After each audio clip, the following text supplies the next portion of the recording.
Right, we've got, who's that on the line? It's Rob. Rob, and, are you a doctor? I'm a final year medical student. I'll be a doctor in 2 months, touch wood. That's close enough, isn't it? Yeah. Excellent. So, where do you study? Do you want to give, more details, or do you want to remain anonymous as you're calling into... I study at Barts Hospital. Alright, great. So, why do, GPs, sometimes put, their finger up, a man's anus? To see what's there. You know, if you've got hemorrhoids, if you've got an enlarged prostate, you know, it's either that or they stick up a big tube and have a look up with a light. What? And it's easier to do that. Now, are you, dumbing this down for us, or are you gonna fail your medical exams by saying stick up a big tube with a light? I'm dumbing it down. Okay, come on then. We're all intelligent people here, and Carl. So you tell us what's that called? It's called a sigmoidoscope. Right. Nice. That was a clever test, wasn't it, Rick? 12 He's a real doctor. Yeah. 12-inch long tube that they can put up there. So, Carl, would you prefer that or a finger? Well, so do they sort of do the finger first, and then, I mean, at what point do they say, hang on, we need a light here? I mean... It's normally if there's something wrong. But, so if I go then, say if I go to this Wellman clinic, right, and they go, yeah, the art's good and that, yeah, finger, there you go, and then they go, hang on, I'm gonna go and get me light and tube. I could start worrying then because they've sort of found something. And they're not likely to go straight in with the tube. They'll probably send you off some tests first. But Carl, there's nothing. But you go to these places to put your mind at rest and to know where you are with your health. I mean, it's not that you go along. That's what most people worry about. They think that because I'll go along and they'll find something. Well, one, that's illogical. It doesn't heighten the fact they'll find something because you go along. And two, if they do find something, it's a good job you went along. I mean, I'm a hypocrite because I don't go to the doctor, but you know, I've had that done. You should be concerned if, when they shine the little light in your ear, it comes out the other side of your ear. No, the other ear comes right out the other side. That's when you should be worried. But Rob, right, you said then, if they find something, they send me off for some tests. Why can't I just have the test without that and cut out the middleman? Do you know what I mean? Because you're wasting lots of money.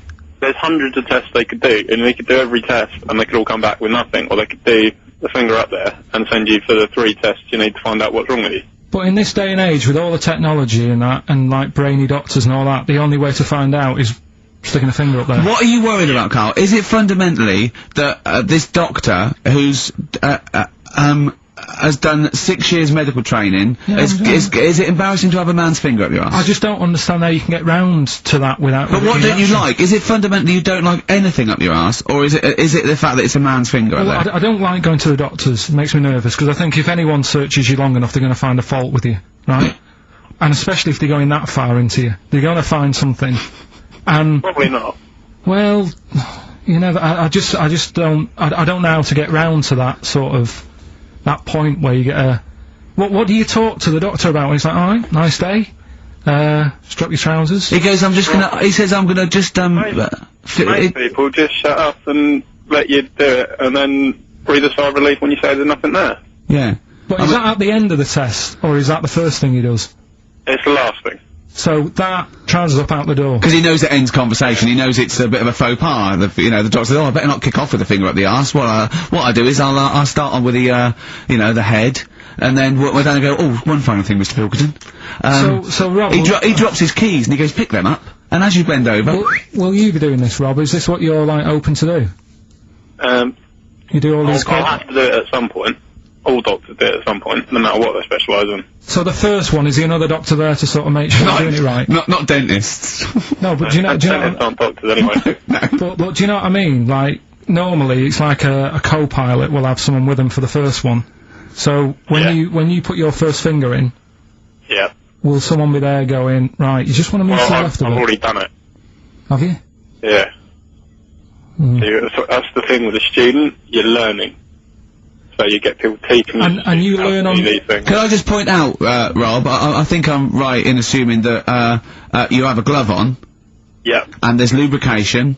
Yeah. And it doesn't hurt. No.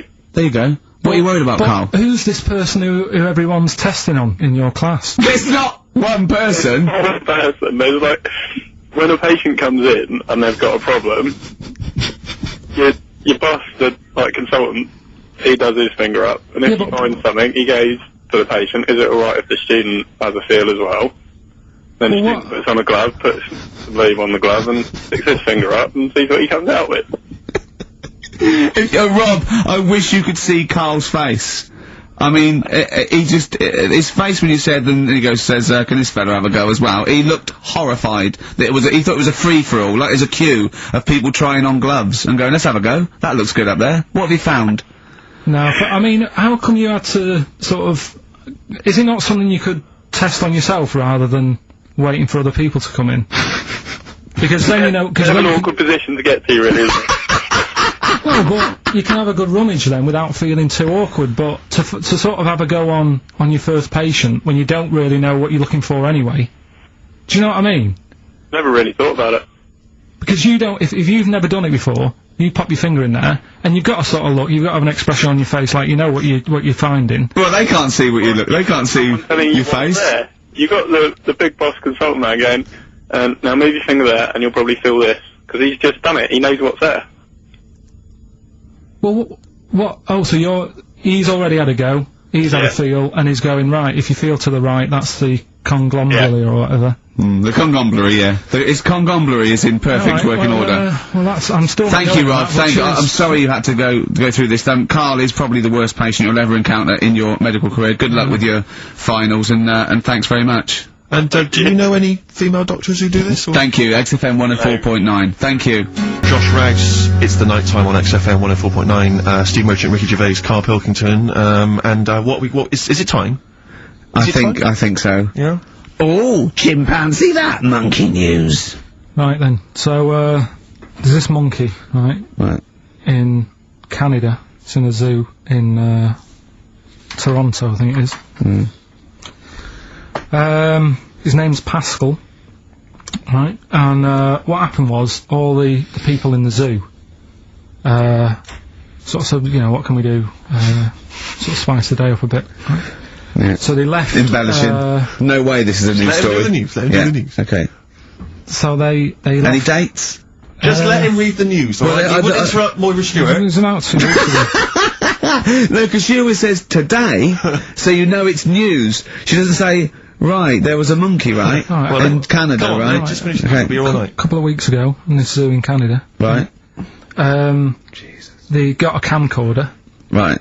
And they said, let's leave it for the monkey to have a play with, right? So, anyway, they passed it around. Won a BAFTA. And a couple of chimps and that were rubbish at it. They were like filming the floor and all that, and the fingers were always in shot and stuff like that, right? But anyway, there was this one chimp called Pascal, right? Who, annoys me that he calls them monkeys, though. They're not monkeys, they're apes. He was a dab hand at it, right? He was like, filming stuff, really good shots, you know, sort of nice nude and that. He used the lighting properly and all the rest of it. No, he didn't! This is the news. What are you talking about? This is the news. Steve, anyway. It's so annoying. You know it annoys me so much. Things like that. He was a dab hand, he was doing really good shots. It really annoys me. Let's hear the news. Anyway, right, so he started, at night, like when the zookeepers went home, he started filming, like, other monkeys on the go, like, whilst they were at it, right? And he was filming them and what have you. The Ron Jeremy of the zoo. You know it's going to end up on the web. So anyway, the zookeepers came in the next day and it's like, let's see what shots he's got. Anyway, he's got all this, like, you know, all these monkeys at it and what have you. So, this is, honestly, you don't know what this is doing to me, Steve. Can I stop him now? So they thought, like, actually there's a few monkeys who aren't at it enough. Do you know what I mean? They have problems and what have you, so let's give them the videos. That is so untrue! This is so untrue! It's so untrue that it was filmed by a monkey! So it's so untrue! Right? Rick, I don't know who to believe. Oh, Carl, you're talking so much shit again. You must know that's not true. There's no way. There's a load of tapes out. Look at me. Look at me. Don't keep talking. Look at me. You must know that's not true. Can we just hear the end of this news? You had a go at me last week because I didn't have the full story. I've got the full story. You're still not happy. There is no way that by chance, what should we do? Let's give him a camcorder. That could happen. He then films him at it. That might happen. It might happen, but I don't think he'd keep the camera still. 2, they go, hold on, this is good stuff. This is good shit. This porn's good shit. Anyway, look at that. He's got a lovely shot. Yeah. So this is ridiculous. Let me just recap, because I lost my way there. So the monkey has filmed the monkey porn, and now they're showing it to the other monkeys. Is he directing? Can you hear him saying stuff? Can you hear him go... It's just like, you know, Chimp Pimp 1, 2 and 3 and all the rest of it, right? But anyway, so they've got all these other tapes, because what happened was, they said he's quite good at this. And the animals are happy having him around because he's not a human, he's just one of the gang, do you know what I mean? So they started putting him in with other things like, you know, ostriches. Right. And shit. There was and you know they have a problem with pandas in Japan. So they've sent him out there, filming a bit of. Where are you going? Honestly, you really annoy me. There's no way this is happening. Can we just hear the end? Why can't he just find a real story about a monkey? Let's hear the end. The end is really that he's going to China, he's filming the pandas and whatever. No, he's not! They wouldn't send a monkey director! They would not send a monkey director! Thunder Road by Bruce Springsteen. Possibly the greatest rock song of all time, I don't know. Big words. Big words indeed, but I echo them. Well, we're running out of time. We've got to get on with the show. It's near the end. I hope you've enjoyed it. I hope the scientists stuck in a big, I don't know, hut in the middle of nowhere in pitch darkness, 10 of them.